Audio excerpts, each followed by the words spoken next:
So acres and parks, are often were the ones who do the rescues.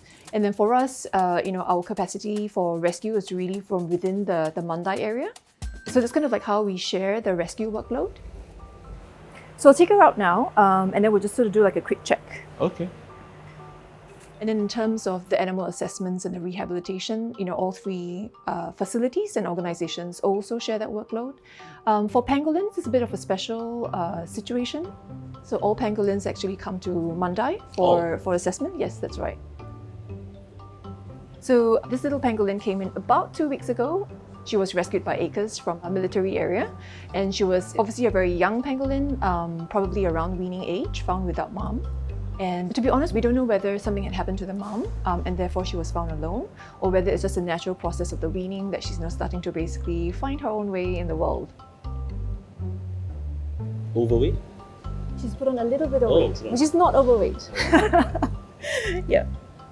Okay, so she looks pretty good, and I'll put her back, and then we'll give her a bit of a feed.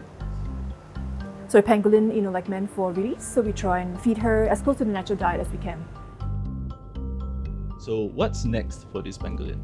So she looks really well, and the next step will really be for release.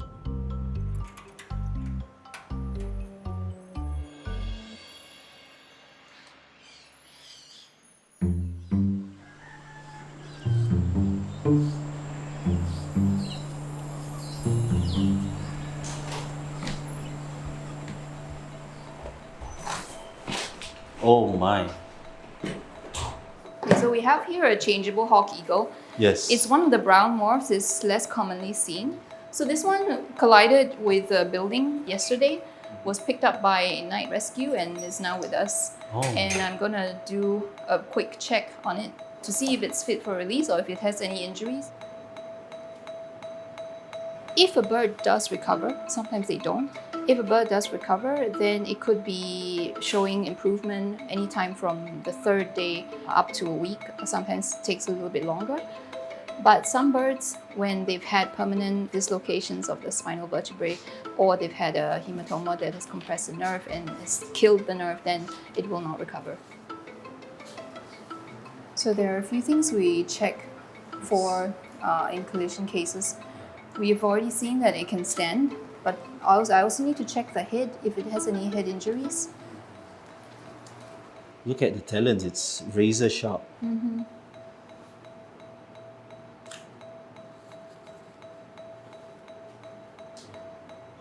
So I'm done with the brief check. I'm going to now see if he can stand in a balanced way as well as fly.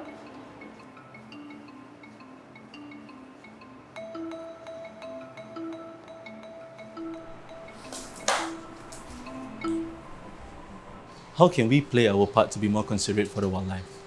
First of all, the understanding of how we can live together with wildlife in a city in nature is very important. Buildings that are just glass, they're beautiful to look at for humans, but for animals, they're extremely dangerous. So in the design of our city, I think those kinds of things can be taken into consideration. Even very simple things like putting a reflective CD hanging on the window, those kinds of things, as it spins, it can help the bird break up that image of a flat surface. Can fly, no problem. All signs point to release. He's alert, he is already raring to go, and I think instead of handling him more, I will put him in the carrier so that it's less stressful.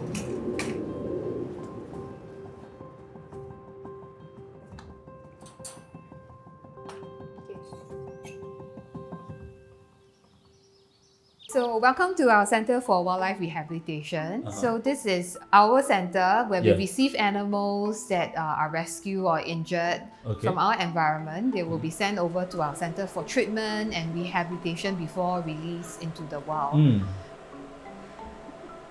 This one's probably like 3 weeks old, 4 weeks old. Okay, and it's a case of like a member of the public found the civet and then they called NParks because the civet was without any parent.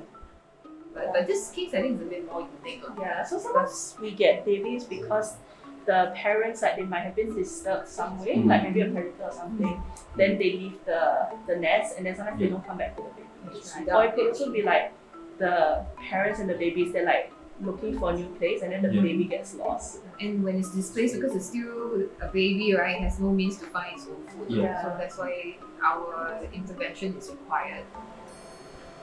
So we work jointly with our partners from Mandai Wildlife Group as well as Acres. So I think we see ourselves as part of an ecosystem where our resources are being put together and being shared to tap on each other's specialties. Giving nature a helping hand is not just about rescuing animals. It's also about building a strong foundation, the plants that support them. So you are at Pasir Panjang Nursery. This is MPark's only and largest nursery in Singapore. So we are about 13 hectares large. Over here, we grow different types of plants. We have a range of native species, and these native species are grown here for biodiversity conservation of our local species. Okay. We also have ornamental exotic species. So these actually help to brighten and enliven our urban landscapes with flowers, colourful foliage, and so on and so forth. I'm aware that there are critically endangered wildlife in Singapore, but I've never ever heard of critically endangered plants before. So what kind of plants are critically endangered? So many of our native species are mostly confined to our nature reserves, and some of these plants, they are critically endangered because they exist in very low numbers here. So some of these include some of our orchid species, they include some of our big rainforest trees as well. And some of these are even new to science. This is the orchid that is found nowhere else in the world except in Singapore. If we do not actively conserve our plants, if they go extinct, they will be extinct worldwide. So while the primary function of the nursery is actually to grow plants, to conserve some of these unique native flora, these plant species, when they are planted out to our urban landscapes and sometimes reintroduced back to our nature reserves to enhance the habitat, they produce fruits and also other ecosystem services that actually help to benefit both the native fauna and also the environment around. Much care goes into preserving plant biodiversity because every seedling represents a piece of our natural heritage. Now, I'm going to find out how they're used to support wildlife. Right now we're at Kiem Hock Nature Way, which is part of the Lornie Nature Corridor. And when you mention nature ways, are you talking about nature corridors as well? They are interlinked. So nature ways are our attempt at introducing the forest structure along our urban roads.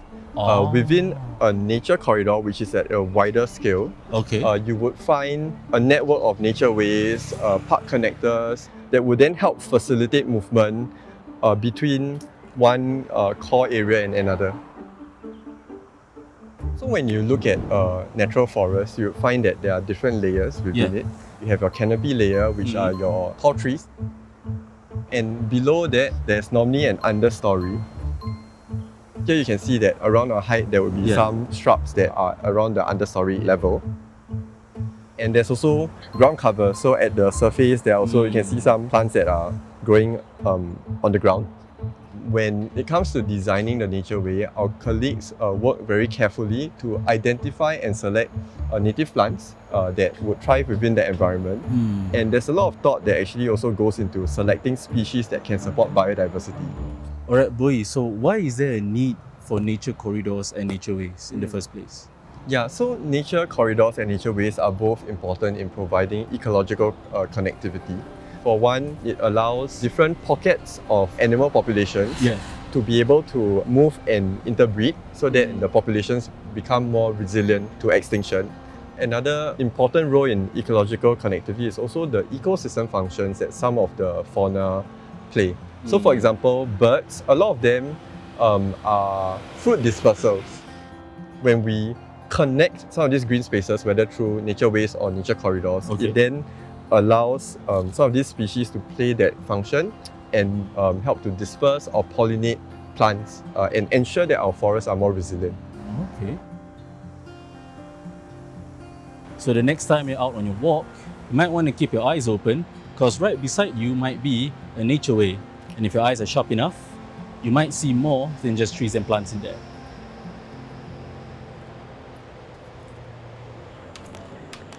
Any kind of development is going to affect nature. That's an unavoidable truth. But the way we plan and design our spaces can make a big difference. For Mandai Wildlife Group, this challenge is particularly significant. This is Mandai Wildlife Bridge. This bridge connects the buffers that is on both sides of the Mandai Lake Road. The buffer area is about 45 to 50 meter wide. Ideally, if we can have 100 meter, that would be even better. But Singapore is land scarce. So we have Rainforest Wild Asia on this side and Bird Paradise on the other. And we sit very close to the Central Catchment Nature Reserve.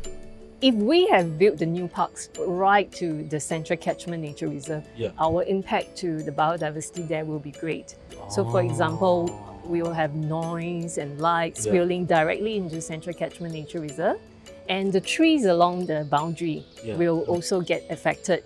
They will have drying effect, right? More exposed to the element, and there will be dieback on the tree, and trees can also easily fall from the wind. So the buffer acts like a cushion or a shield between our new parks and the Central Catchment Nature Reserve. And because our buffers is contiguous with the nature reserve, so we also planted a variety of tree species at different height, and this encouraged animals to feel safe to cross the bridge.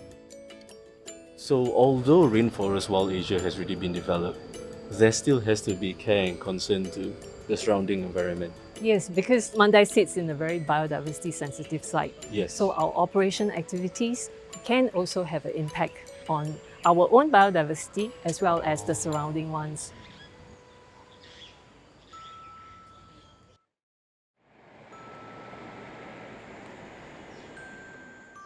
So all our camera trap, the coordinates are already marked. Okay, so this is where we are standing right now. So as you move, the GPS will also move. So all you have to do is to follow the pink. The pink line? Yeah. Oh, that is easy. Yeah, so you can hold it and then you can sure. Thank you so much. lead the way.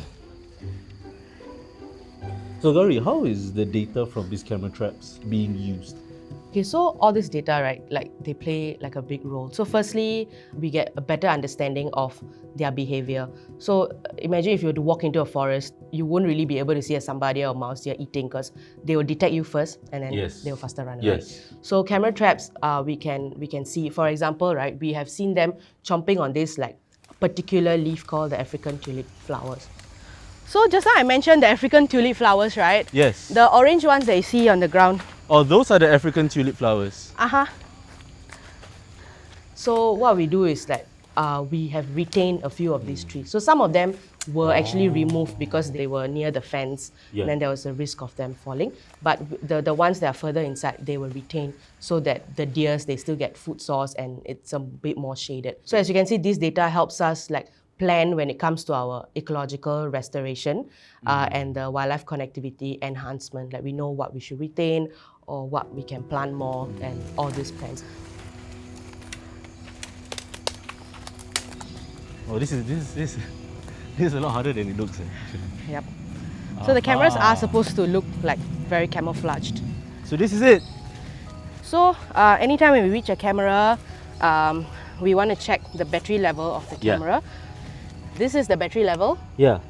And this is how many pictures it took in 1 month. I mean, like you can see the battery is still full. So we actually don't need to change the batteries. However, the most important thing that I need is the SD card, which is right here.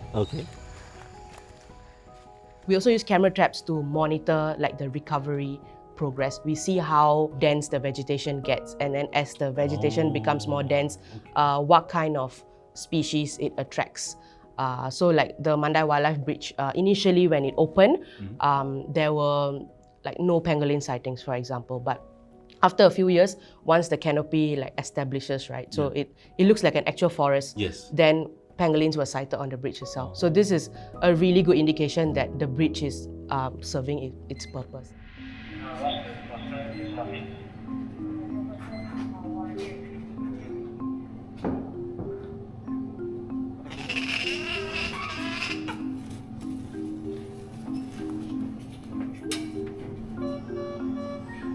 what we had this morning was actually a Sunda Colugo, which is a native species. So the Colugo was found in a drain, and this species is completely arboreal, so they should be living in the trees. Okay. She wasn't injured, but her nails were actually blunt. Therefore, she couldn't climb out of the drain, and that's why she was rescued.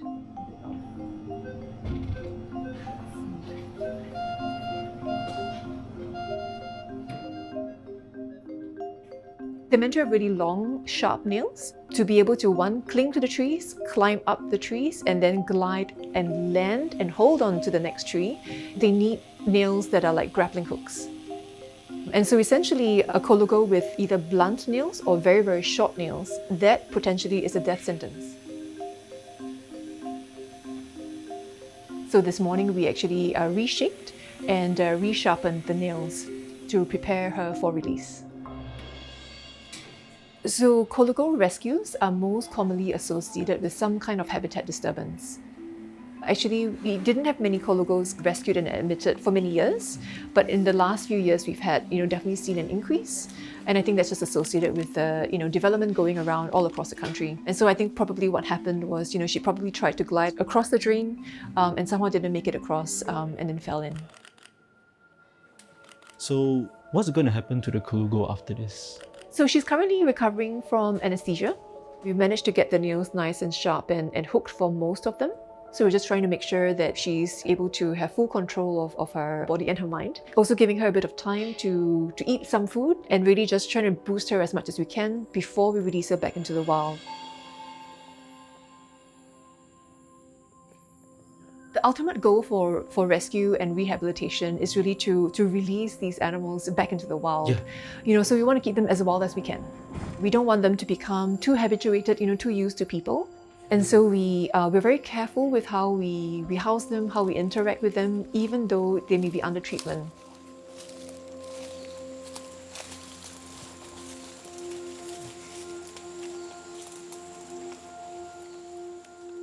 So Dr. Charlene is just about to release the Colugo.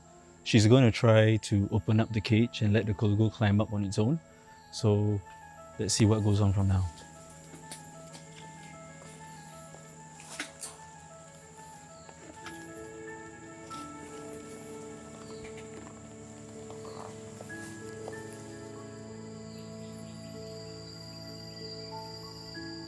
I swam with manta rays under the sea. I came face to face with a wild boar behind my block.